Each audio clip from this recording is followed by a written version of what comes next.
Good morning, friends. In this video, we are going to discuss about multiple access techniques, especially frequency division multiple access technique. Before getting into this, we should know what is multiple access. So, multiple access technique is nothing but many users are trying to utilize the same resource. How this resource is allocated to the users without having any collision. For example, there is a road, okay, of width like 20 meters, and there are hundreds of cars waiting to utilize this road, right? How to allocate or how to give this resource to the 100 users without having any collision? So this is called multiple access. And when it comes to communication, right? So the resource is called bandwidth, and a very important resource. So let us assume I am a internet service provider or I am a telecom service provider. Okay, so I am having 10,000 users and I have been given with 100 megahertz of bandwidth. And how fairly I am going to issue, right, each user a channel whenever they have internet connectivity, whenever they are going to make a voice call. Okay, for example, I am Airtel and my internet bandwidth is like 100 mbps, but I have 1 crore user. Okay, how wisely these 1 crore users are going to utilize the available bandwidth? This is going to be done through multiple access schemes. So when it comes to our GSM mobile phones, right, it uses frequency division multiplexing, and this is the key for uh, this is the key behind our GSM technology, where so many users are trying to utilize the same bandwidth, but each user is given a particular band of frequency. A split frequency is given to each user. Okay, so let's get into frequency division multiple access. So frequency division multiple access, which is implemented at the media access control layer. See, when it comes to technology, right, if you ask me where these multiple access schemes are actually implemented, these multiple access schemes are implemented at data link layer level. Okay, so anything what we deal, right, when it comes to our internet, right, so mostly, right, the technology what we deal with respect to speed, with respect to bandwidth, with respect to antenna, with respect to transmission and reception, these things are actually taken care by your physical layer and data link layer. So multiple access techniques are implemented by MAC layer. So the user is assigned a specific frequency band in the electromagnetic spectrum, and during the call, the user is the only one who has the right to access the specific band. For example, you are getting a phone call, means I am an Airtel user or I am a Jio user, let it be. So I am getting a phone call means throughout this particular phone call duration, I have been given a bandwidth, and I am the only one who is going to utilize that particular bandwidth. Okay, so this is called frequency division multiple access. For example, I am having 100 megahertz of bandwidth channel, and I am having 90 users. So 90 users have been splitted, right? Each user, let it be like each user is given with a 1 megahertz channel, means I can utilize 90 channels or I can create 90 channels. So at a same point of time, 90 users can able to utilize the available bandwidth. So this is frequency division multiple access. So now we'll see the total system bandwidth is divided into narrow frequency slots. As I already told you, my total bandwidth is, for example, it is 100 megahertz. Now what I am doing, I am going to divide this into narrow channels, okay, or narrow slots. For example, 1 megahertz slots. So 100 megahertz frequency is divided into each 1 megahertz, so that 100 channels I will be getting, or 100 slots I will be getting. So each user is allocated a unique frequency band or a channel. Okay. So a user is free to transmit or receive all the time on its allocated radio channel, but the cost of transceiver is high, as each has to be designed on a different band. Yes, when it comes to transceiver, right, it is design specific. It is not like your SDRs, software defined radios or cognitive radios. Okay, so the transceivers are actually designed for a particular band of frequencies. Okay, so what we are actually doing here is, this is the simplest thing we are doing. So I have my entire bandwidth. This entire bandwidth is split into number of channels, and each user is given a channel when there is a demand, or it can be given on a, what, like dedicated basis. So now we'll see the concept.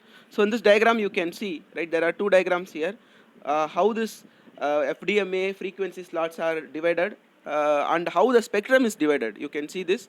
So each user transmits with no limitations in time, because each user is already given a frequency slot. Okay, here there is no time restrictions, but using only a portion of the whole available frequency bandwidth.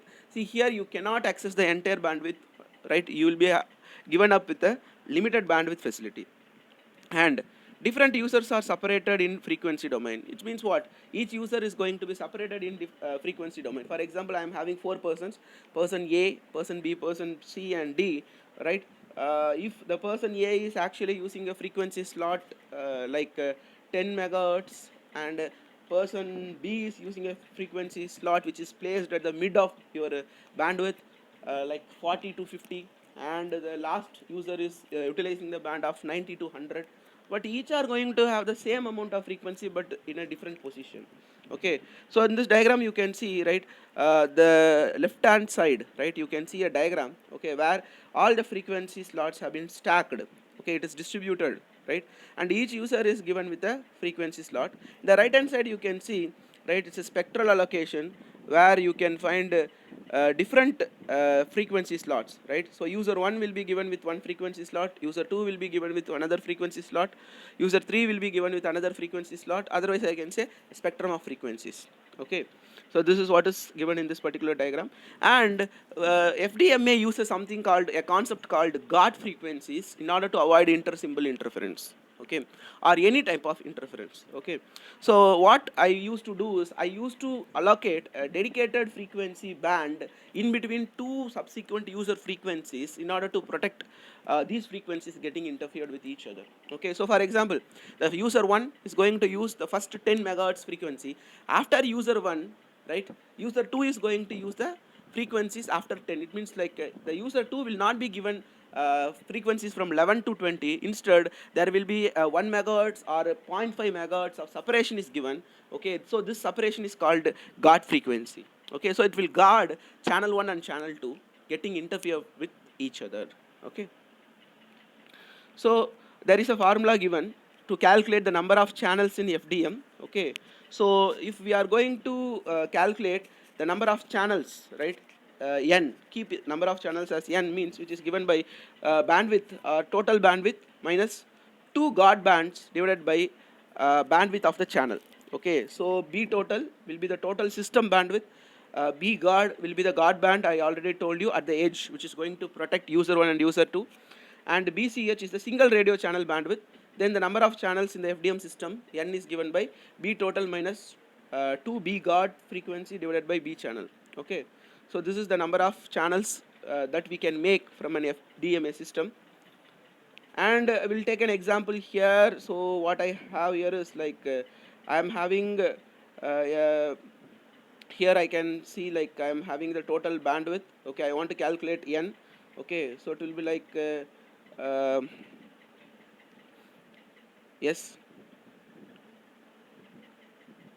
So this, in this example you can see, right, my B total will be like 12.5 into 106. Okay, that will be my B total. Okay, that is nothing but my total bandwidth minus the guard bandwidth is taken as like it will be like 10 kilohertz. So it will be like, see, I am having a total number of users. Okay, okay, total number of actually users is like 106 I want to create. Okay, and 12.5 megahertz is going to be my entire frequency. And how many guard channels I need is 103 guard channels. So divided by 30 into 103. Okay, so 30 is nothing but one particular channel bandwidth. Okay, so the total bandwidth is 12.5 megahertz. Okay, so that is splitted into 30 kilohertz channels. So N will be 416. Okay, total number of final total number of slots or total number of users can be accommodated will become N is equal to 416. Okay, so and there is a advantages, and or otherwise I can say there is a comparison between TDMA and FDMA. So we'll see what is FDMA. Okay, TDMA we'll see in our later videos.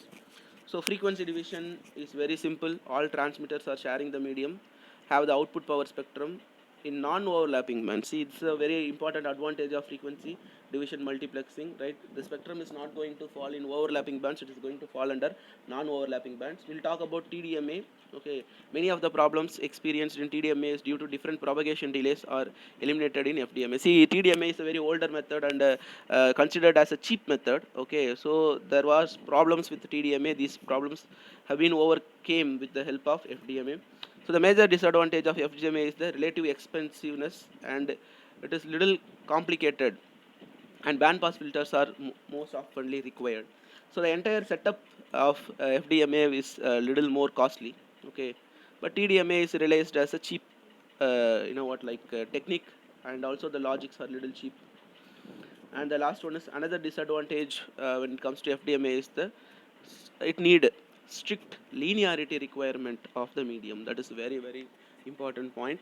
But if you create a technology with the help of FDMA, right, the technology will sustain for a longer duration of time, and definitely it will be a very successful technology. That is the reason why you can see we have GSM in mobile phones.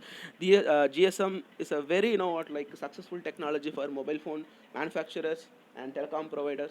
So that is because of FDMA is deployed with GSM. When it comes to 2G and 2.5G, right, they used GSM as a basic technology. So that is all became so successful because of frequency division multiplexing.